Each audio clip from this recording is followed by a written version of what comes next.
Sinkwanirizaako nate mukwano gwange yenna gy'osinza okuba ng'otuwuliriza kutegeeza nti nno ggwe akoze ekyamaanyi okuba ng'onywezaawo amayengo gano. Olunaku olwaleero Kaluma Bridge wegguddwawo mu butongole. Gavumenti wegguddewo bridge eno olutindo luno mu butongole gwe mukwano gwange ali eyo ampuliriza. Kutegeeza gwe atannaba tweyungako genda wansi waliwo ekigambo subscribingako jangu mu comment section likinga sharinga. Ng'oyagala okujjanga mu comment section okommentingako tolinanga ekiri osobola kujjamu nga tosubscribinze. Genda mu maaso wali wansi osubscribinge osobola okuba ng'ojja otesiganye wamu naffe otangaaza eggwanga ku biki ebigenda mu maaso kuba eno channel yammwe si ya kwegamba si ya private yammwe buli muntu oli waddemu okuteekako ekirowoozo kyo nga oyagala okusinziira ku mulamwa ogubaako omukwano gwange gwampuliriza. Jjukira olutindo luno lumaze emyezi egyekulungudde okuva mu Sebutemba ng'ennaku z'omwezi 23 mu mwaka guno 2024 lwaggwalwawo mu butongole era olwaleero we lugguddwawo mu butongole.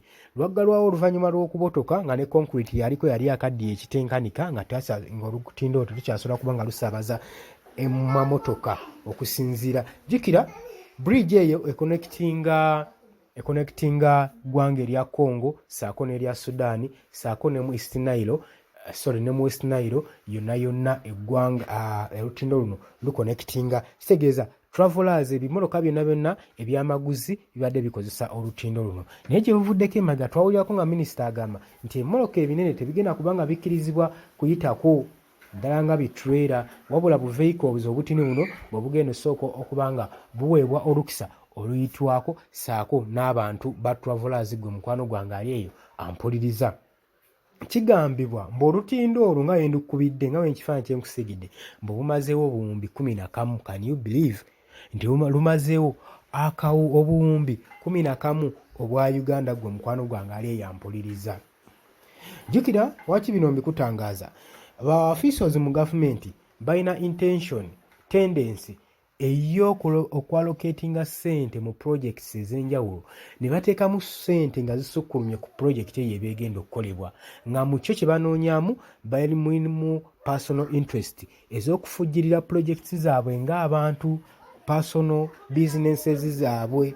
Kaakati w'owulira nga bagenda olutindo lumazeewo obuwumbi 11 n'obutangazaamu n'olaba ddala weebuuza ddala kituufu obuwumbi 11 bwe bugenze mu project eno.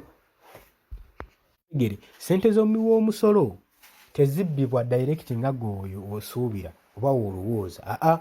Mu projects ezo ez'enjawulo mwe muli amakubo agayitwamu okupumpanya ssente z'omusolo. Ekyo njagala okitegeere era buli woolabanga ekintu project ng'ekoleddwa bafuba nnyo okulaba nga bajja alocatingamu ssente nkuyanja z'engeri ssente zino ez'omusolo gye zibbibwamu n'osanga nga bakoze oluguudo ne wayitawo emyezi 2-3 ne lubotoka. Kitegeeza nga okusinziira ku quality y'oluguudo lwe bakoze sizite lujja mu ssente ze baalocatinga ku luguudo olwo. Ekyo njagala okiyiga okuva n'olwaleero.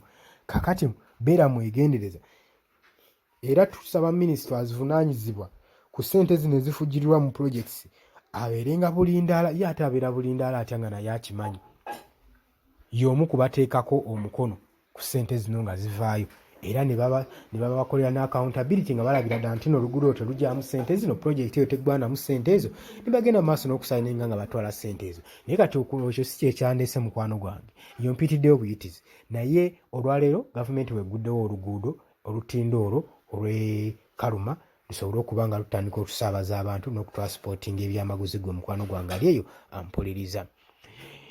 Kutegeeza nti badde muwuliza mulungi tova ku Yugi Updates, sharinga, commentinga, subscribing.